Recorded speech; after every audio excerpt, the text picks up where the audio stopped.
Hello and welcome. We're so glad you're here. If you're with us on Facebook or YouTube, go ahead and subscribe to get notifications when we have new videos. If you're with us on Zoom, drop a hi in the chat. We'd love to say hello back. If you're with us in person, hello, everybody.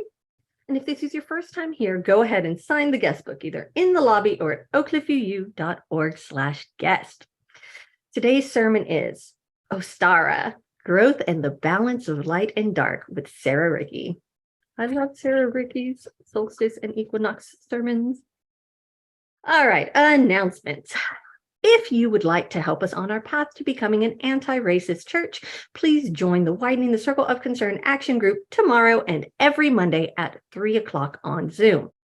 And if you are white identifying, join our White Accountability Group, or WAG, on the first and third Sundays at 12:15. Now, I know what you're thinking. Isn't today the third Sunday? Yes, today is the third Sunday.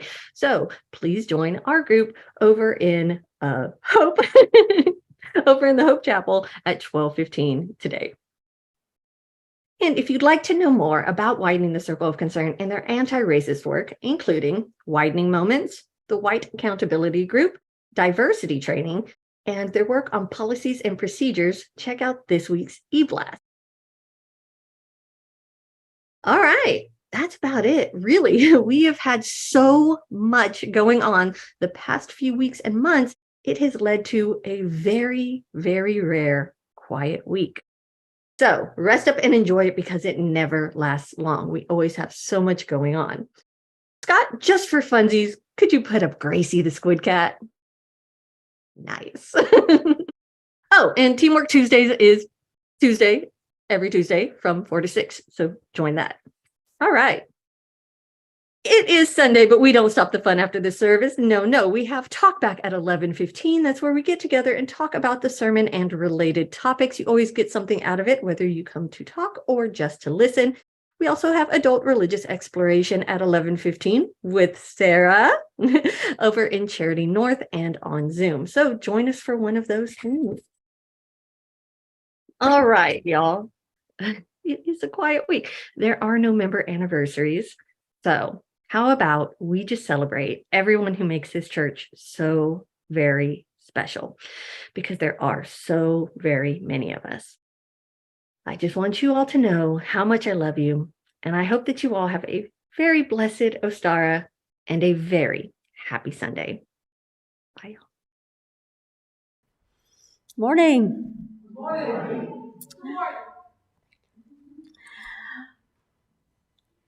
Welcome to the UU Church of Oak Cliff.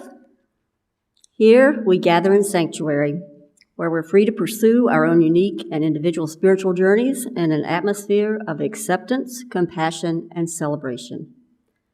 We seek to build a community where what you believe is less important than how your beliefs guide and inform your participation in the world.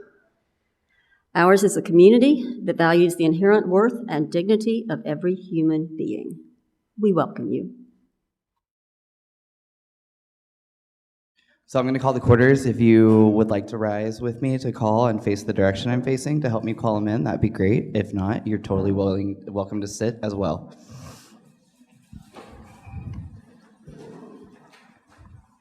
So I'm facing out that way if you can face with me. All right, ready?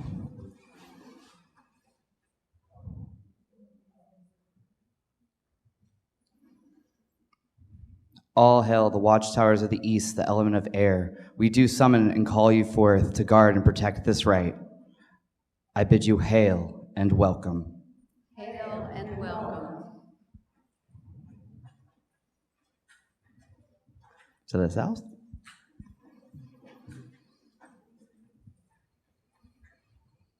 All hail the watchtowers of the south, the element of fire. I do summon and call you forth to guard and protect this right. I bid you hail and welcome. Hail and welcome. Fire took my fire. That's rude.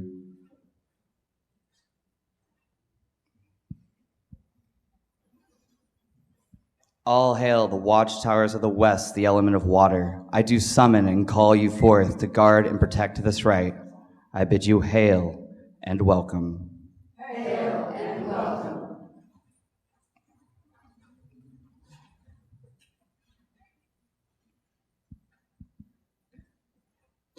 All hail the watchtowers of the north, the element of earth.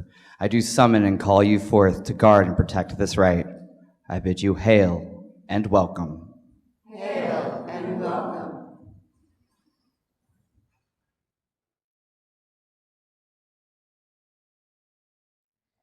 May the light we now kindle inspire us to use our powers to heal and not to harm, to help and not to hinder, to bless and not to curse, to serve you, Spirit of love, compassion, and forgiveness.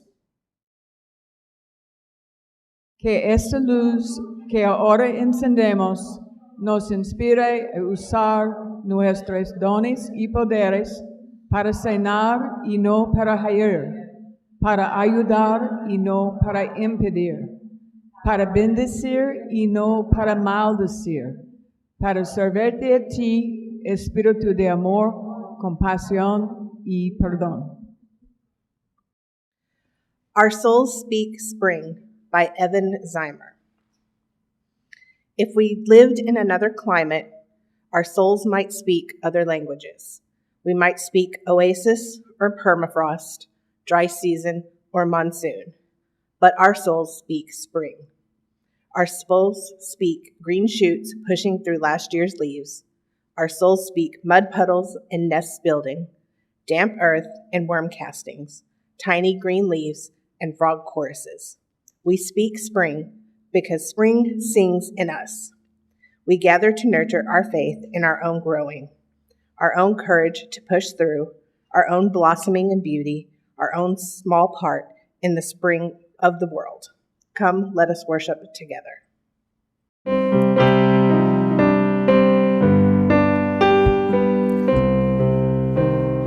Winter rains have turned the star wheel, springtime is upon us. Winter rains have turned the star wheel, springtime is upon us.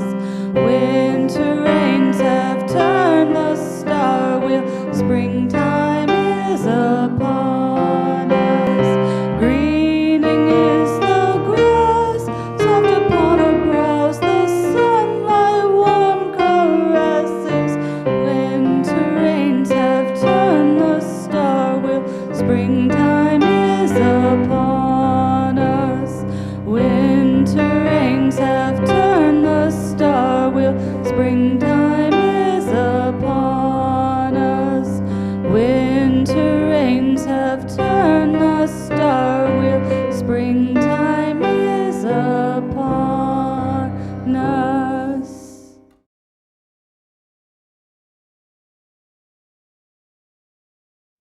In our community, we make time each week to share pieces of our lives with one another, our joys and sorrows.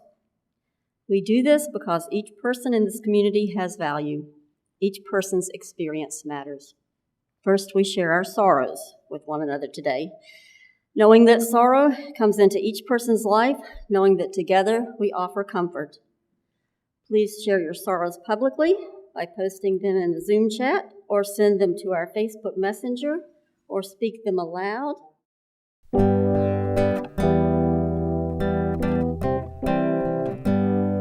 When I breathe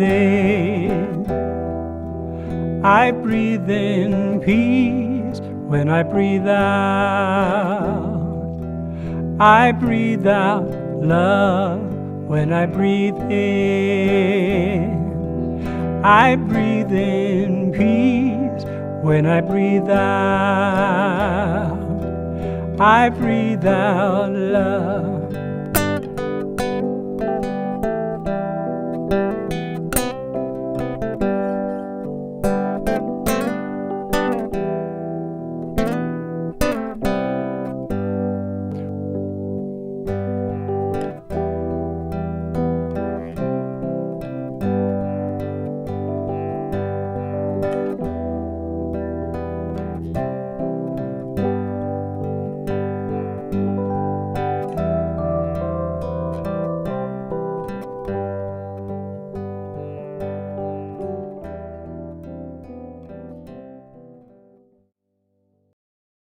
We also share our joys with one another, knowing that joy comes into all of our lives, and knowing that joy calls unto joy, knowing that together our voices can rise in a chorus of celebration. Ours is a covenantal church. Latin for come together, covenant means a solemn agreement or promise from the heart regarding a course of action between parties. The practice of promising to walk together is the core of our faith. Simply put, it's a guide for the behavior we expect from ourselves and each other. We are bound together by the promises we make to one another, and we recite our covenant during every worship service. If you can, please stand in body or spirit as we recite our UUCOC covenant. Because we love one another. Because we love one another, we honor each individual's spiritual journey. Because we love one another, we celebrate life's abundance in service to each other, our community, and the world. Because we love one another, we connect with each other in love, respect, and acceptance. Thus do we covenant together. Porque nos amamos una al otro. Honoramos el viaje espiritual de cada individuo. Porque nos amamos una al otro, celebramos la abundancia de la vida en el servicio a entre sí, nuestra comunidad y el mundo. Porque nos amamos uno al otro, ponemos en contacto a unos con otros en el amor, respeto y excepción. Así que hacemos pacto. Thank you. Be seated, please.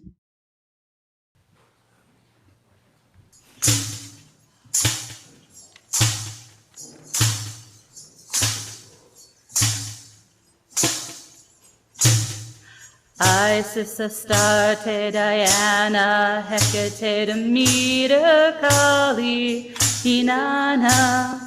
Isis, Astarte, Diana, Hecate, Demeter, Kali, Inanna. Isis, Astarte, Diana, Hecate, Demeter, Kali, Inanna. Isis, Astarte, Diana, Hecate, Demeter, Kali, Inanna. Isis, Astarte, Diana, Hecate, Demeter, Kali, Inanna. Isis, Astarte, Diana, Hecate, Demeter, Kali, Inanna. Isis, Astarte, Diana, Hecate, Demeter, Kali, Inanna.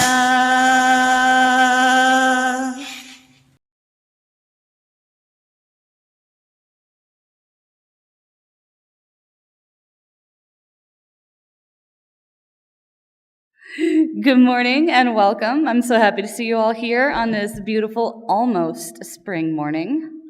If you were as pleasantly surprised by the dip in the weather as I was, fickle as Texas weather might be, it is a beautiful reminder that it is, in fact, not quite spring yet. Not until tomorrow. Not until tomorrow with the vernal equinox.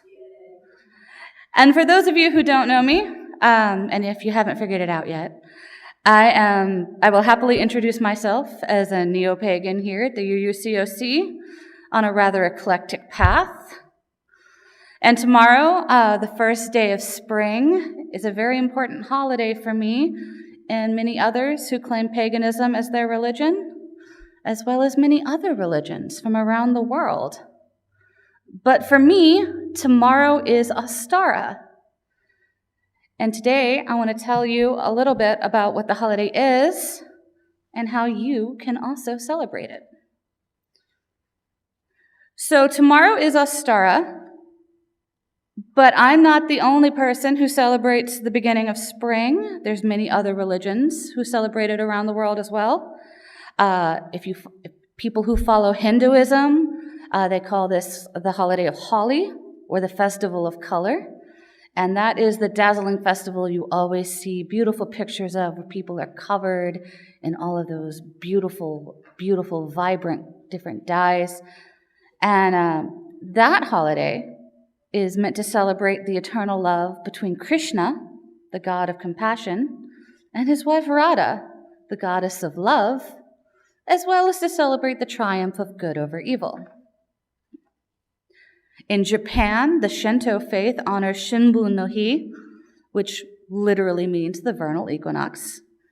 And people take time to celebrate fresh blooming flowers, visit their hometowns, and there's lots of prayers for good fortune in the harvest to come.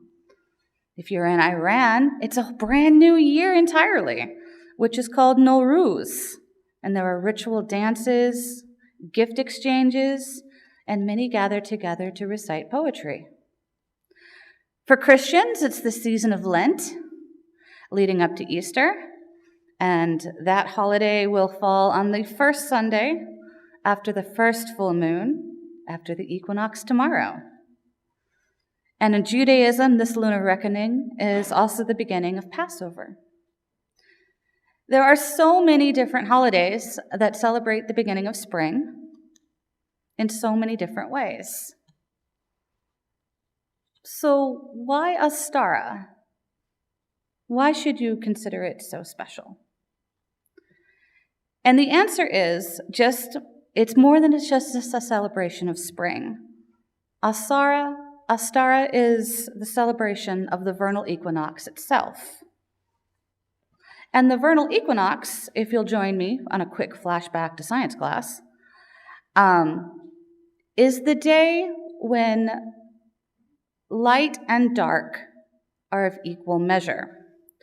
So seasons on Earth are caused by the way our blue planet is tilted on its axis as it orbits the sun. The north and southern hemispheres run opposite in terms of the seasons because they are tilted in the opposite directions.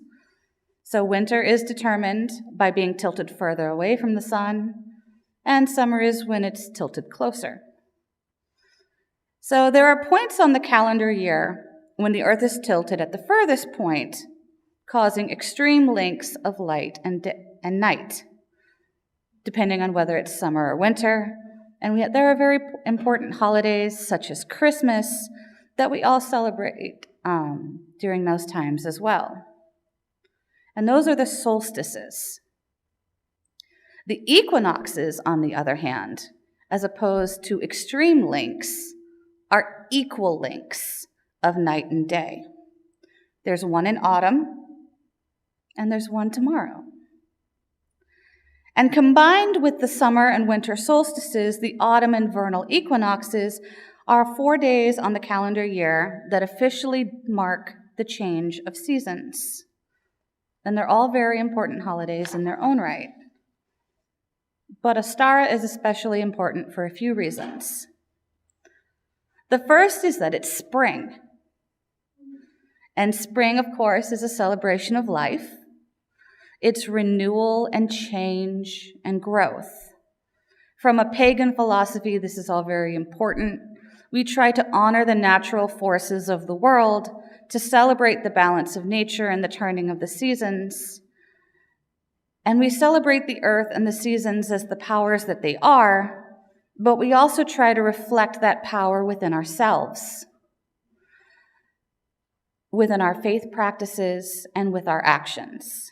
And this is a time to take on changes for personal growth as much as it is for enjoying the sunshine and clearing out your garden for spring planting. Balance is also an integral part of Ostara. Balance between the seasons, certainly, but also the balance between night and day, between light and night, light and dark. It's been a long morning. So the vernal equinox is about the balance between light and dark.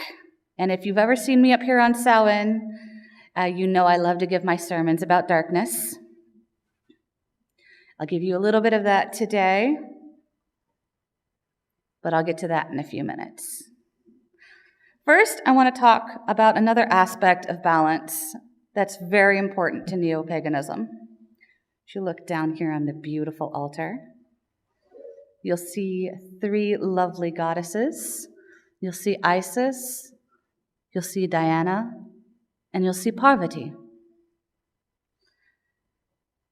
So balance is incredibly important to neo-paganism, specifically the balance between masculine and feminine. A lot of people might take a look at Wicca, Asatru, and other forms of neo-paganism here in the United States and be shocked at the overabundance of goddess worship within our faith. And they're right. There's a ton of goddess worship in my practice and practices of other pagans that I know. Some people focus entirely on goddesses.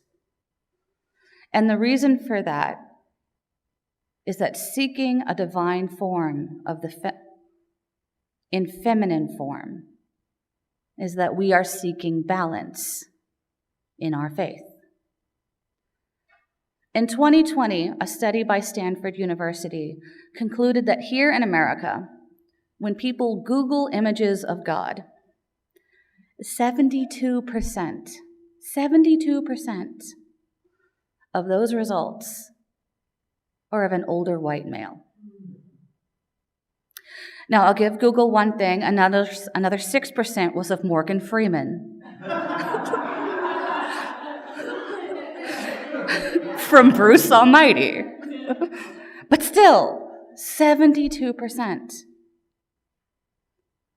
of images of God that we look at here in America are of an older white male. And that study goes on to list the various and devastating effects this has on us in society, of the misogyny it impresses upon us with this overwhelming masculine imagery, and how it affects people's perceptions on who has and who should have power. Goddess worship found in paganism is a desperate attempt to bring back balance, to bring back the divine feminine into our lives, to assert that women are also holy. Because all too often in our culture, feminine traits are dismissed as weaker, as lesser. Our bodies are something disfigured, never good enough. Talking about menstruation is taboo, it's disgusting, something to be ashamed of. Our sexuality is corrupted, sinful. No matter what we do, we are always somehow less. Paganism takes that and says, no, we too are holy. Our bodies are holy. Our sexuality is holy. Women are holy. And if you look at Ostara, a number of the myths surrounding the holiday focus on goddesses. The most famous and probably most familiar to most of you would be that of Persephone from Greek mythology, the goddess of spring who rises up from the underworld to join her mother Demeter so that the two goddesses can go about the earth and make all green things grow. In the autumn, Persephone will leave her mother and return to her husband Hades and the darkness of death, and that's balance. Life and death, light and dark. Which brings me back to another aspect of Ostara, the balance of white and dark. Literally the balance between black and white. And again, according to that Stanford study, 72% of the images of God we see in this country are of that of an older white man. Moving past the sexism that disproportionate volume has on our society, the Stanford study also delves into the racism that it inflicts upon us. If you've been following our church for a while, you've probably noticed in the past few weeks we've had several sermons about white supremacy. And last week, Renee Brill, brilliant as she is, I love her, promised you that we would be taking a break from the topic for a few weeks. And we will. But not yet. Not today. Because Ostara is about balance, and Ostara is about growth. So before I move on, I want to share with you for a moment a story of my own growth and the fierce dismay it settled inside of my heart. As some of you know, I am the adult religious exploration leader here at church. And this means on Sundays, I usually lead an alternative small group in the back at the same time as Talkback that focuses on learning about different religions and religious practices from around the world in order to hone our own faith and to enrich our own religious journeys. And a few years ago, I led what would become an absolutely massive workshop series called Rise Up and Call Her Name. It's a workshop designed to help UUs learn about the various goddesses from around the world, to reconnect with the divine feminine for themselves, and to understand how the goddess, in her myriad of forms, has been worshipped traditionally by various cultures around the world. And while I was researching this workshop, I was, of course, looking through hundreds and hundreds of images on Pinterest and Google and everything else I could think of various goddesses. And while I was looking through all of these beautiful pictures, I was finding gorgeous art. Just gorgeous art. But something was gnawing in the back of my mind. Something was unsettled, and I couldn't put my finger on it. And as I continued to scroll through page after page, looking for good images, because I have a major in studio art and a minor in art history, so I'm a complete snob when it comes to this subject, it finally struck me. I was looking at a picture of Isis, the Egyptian goddess, Queen of Heaven, and she was bitterly, painfully pale. With a delicate upturned nose, a soft round face, and wide blue eyes. It was a beautiful painting. I hated it. Because despite the long hair, black as night, and the flowing robes, gilt with gold, this goddess in this painting was not Isis, because she was white. And Isis is not white. Isis is the most powerful goddess in one of the oldest pantheons known to man. And she is from Africa. She is from Egypt. And she is supposed to be Egyptian. If not African, then the African-Arab mix that has existed along the Mediterranean in Africa since time immemorial. And I, having an art history minor, have seen the original ancient Egyptian wall paintings depicting this beautiful, powerful goddess. This is Isis on the right. Her skin is ochre, and yes, she's paler than the queen Nefertiti beside her. But her facial features are pretty clearly the Arabic Mediterranean mix found in Egypt, and not the features of a Northern European deity that I was seeing online. And I was seeing that sort of thing all too often. No matter what goddess I was looking at, they all seemed to be sporting these same Northern European facial features, this pale skin, this Renaissance ideal of Greco-Roman clothing. Now, when you're dealing with gods and goddesses from North and Gaelic mythology, this is a perfectly accurate depiction. It's fine for the Morrigan, it's fine for Brigid. But when you get down into the Roman and Greek pantheons, it gets a little bit squiggly. It's harder to find the darker, tanner, sharper features of Mediterranean peoples. It's not really okay for Diana, or Athena, or Juno. And when you get into African, Asian, and Native American pantheons, it just becomes downright unacceptable. But we live in a culture of white supremacy, and our media is so whitewashed that we are essentially drowning so deep beneath the surface we can barely even see it anymore.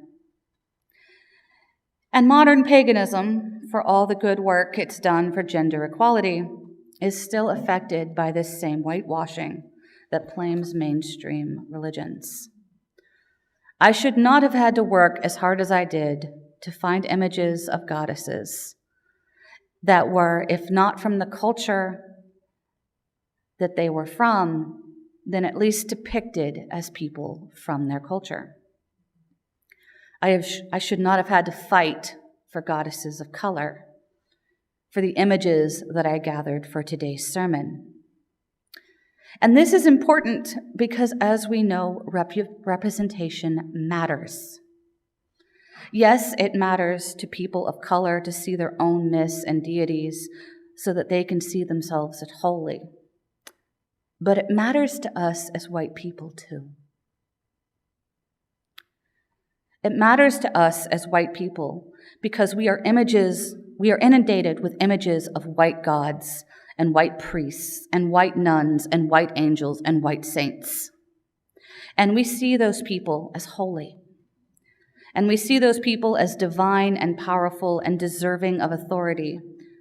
And when we don't see people of color in these roles, we don't see them with any of those attributes. There are so many more beautiful pieces of art out there of people of color, of African goddesses, of Latina saints and Black ministers and angels, if only you look. All the ones you see here today on my slides are from Wiki Commons, because I have to keep this copyright free for Scott and for broadcasting. But there are so many beautiful images out there. They are gorgeous, and they are vibrant, and they are life-changing, I promise you.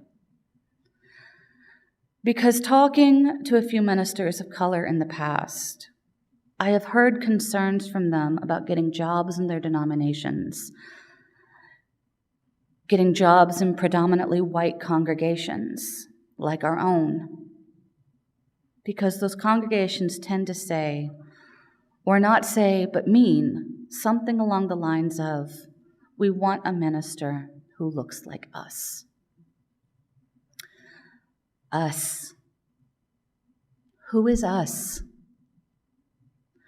Who do we want to be us? We have spent so much of our lives as white people not seeing people of color in divine roles. And so subconsciously or not, we do not see people of color as divine. Oh, we might know it in our heads. Of course they are. But we don't see it. Our culture does not make us, honestly, it does not allow us to see it. And we need to be willing to deliberately seek to change that. We need to deliberately and wholeheartedly change the way we look at the world by changing the parts of the world that we look at. We need to see people of color in our worlds. We need to see them as part of humanity. Because if we're not looking at all of humanity, we're not seeing any of it at all. It has been mentioned over and over that becoming anti-racist involves work. You have to do the work. And being an ally means being willing to make changes in your life, to do that work, and address the injustices you know to be true. The whole of this work is enormous, and many people might flounder, wondering where to even begin. And despite my own love for detailed documentaries and meticulous articles in academic journals, I know that's not for everyone. Deliberately seeking out images and artwork of people of color in divine roles is a small but powerful change that all of us can make. And it is one I challenge you to make today, on the eve of Ostara. Just as you would make the choice to seek out authors of color, movies that tell diverse stories, so too do you need those voices, those images in our religious iconography. Ostara is about balance, and our culture is woefully out of balance. It's skewed 72 whole degrees towards white and to male.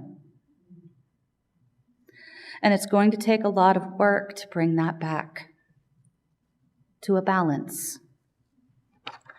It's going to take effort to find the divine feminine, to find gods and goddesses and saints of color, to find true diversity in our worldview. But we need it. We need to see our brothers and sisters. We need to see all of humanity as divine beings. There's so very much work for us to do. But until we can truly see everyone as a child of God, we won't get anywhere at all. The rich and diverse tapestry of life is worthless if it is not whole. Ostara is about balance. It's about change and growth. So for Ostara, for yourselves, I challenge you today to reach for that balance, to change the images you see every day to include diversity, to include the divine feminine, to include people of color, to include gods and goddesses from all over the world, so that you can grow, so that our community can grow into the welcoming community I know it can be. Blessed be, happy Ostara, and Goddess bless.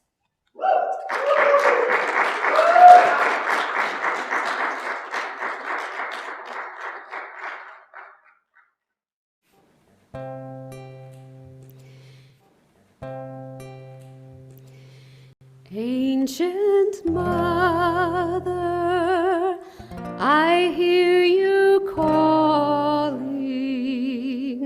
Ancient Mother, I hear your song. Ancient Mother, I feel your laughter. Ancient Mother, I taste your tears. Ancient Mother, I hear you calling. Ancient Mother, I hear your song. Ancient Mother, I feel your laughter. Ancient Mother, I taste your tears. Ancient Mother, I hear you calling. Ancient Mother, I hear your song. Ancient Mother, I feel your laughter. Ancient Mother, taste your tears.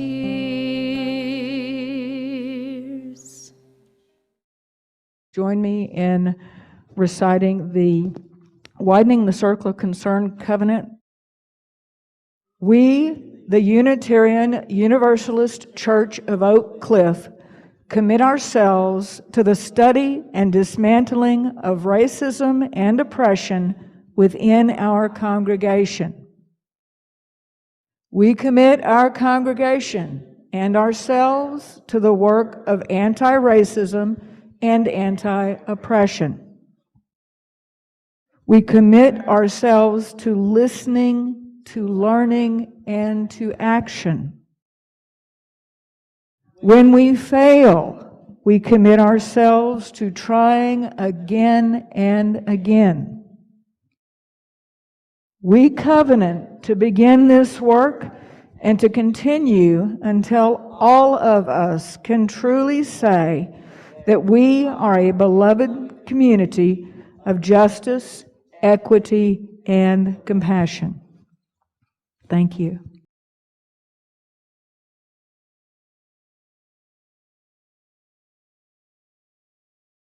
Ostara is a turning point of the year, that time when day and night, light and dark are in perfect balance. From this day forward, days will be longer, nights shorter, until they reach the solstice. During this time, trees bloom and set fruit, buttercups and bluebonnets bloom, and grains and grasses grow tall. For generations, our very lives depended on this cycle. For us, too, this can be a time of growth. We can remember our relationship with the earth and with each other. Even as we celebrate the differences among us, we can remember that essential unity. We can remember that we need each other, and that the world is less beautiful, less whole, without all of us. Let there be an offering to sustain and strengthen this place that is sacred to so many of us, a community of memory and of hope, for we are now the keepers of the dream. Members, if you're contributing cash towards your pledge, please use the envelope provided in the basket and write your name on it. To text your donation, see the number in your order of service. And for more options, you can go to our website and look for oakcliffuu.org/donate.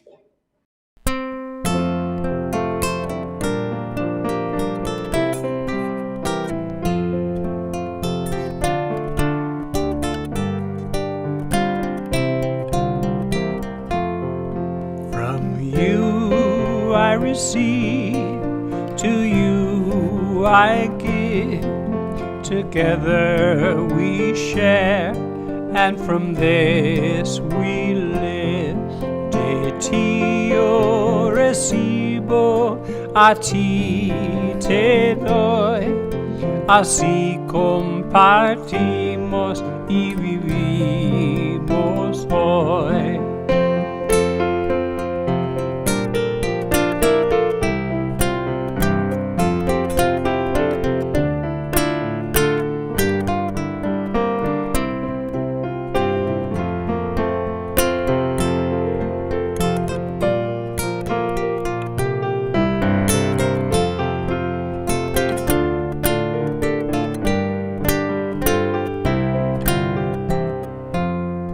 From you I receive, to you I give.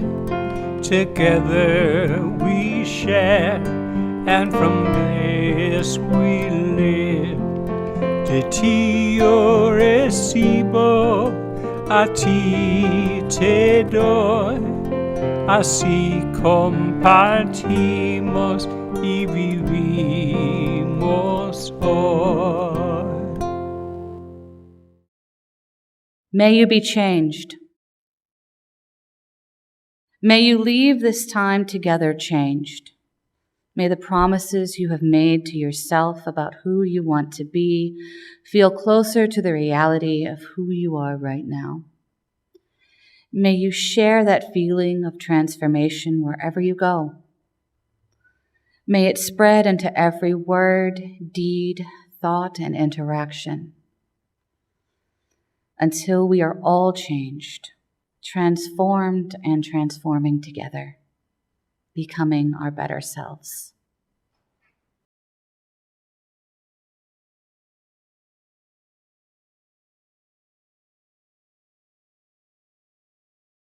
May the circle be open but unbroken. May the love of the goddess be ever in your heart. Merry meet and merry part, and merry meet again. May the circle be open but unbroken. May the love of the goddess be ever in your heart. Merry meet and merry part, and merry meet again. May the circle be open but unbroken. May the love of the goddess be ever in your heart. Merry meet and merry part, and merry meet again. We extinguish this flame, but not the light of truth, the warmth of community, or the fire of commitment. These we carry in our hearts until we are together again. Extinguimos esta llama, pero no la luz de la verdad, el calor de comunidad o el fuego de nuestro compromiso. Estos los llevaremos en el corazón hasta que estemos juntos otra vez. Thank you, Guardians of the East, Element of Air, for guarding and protecting the circle today. Stay if you will, go if you must. Merry meet and merry part, and merry meet again, but always in peace to part. Hail and farewell. Hail and farewell.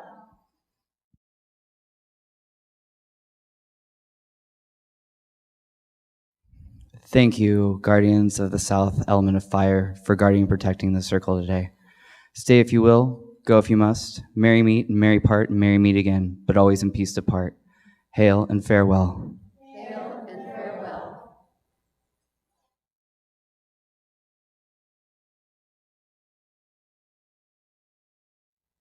Thank you, Guardians of the West, Element of Water, for guarding and protecting the circle today. Stay if you will, go if you must. Merry meet and merry part, and merry meet again, but always in peace to part. Hail and farewell.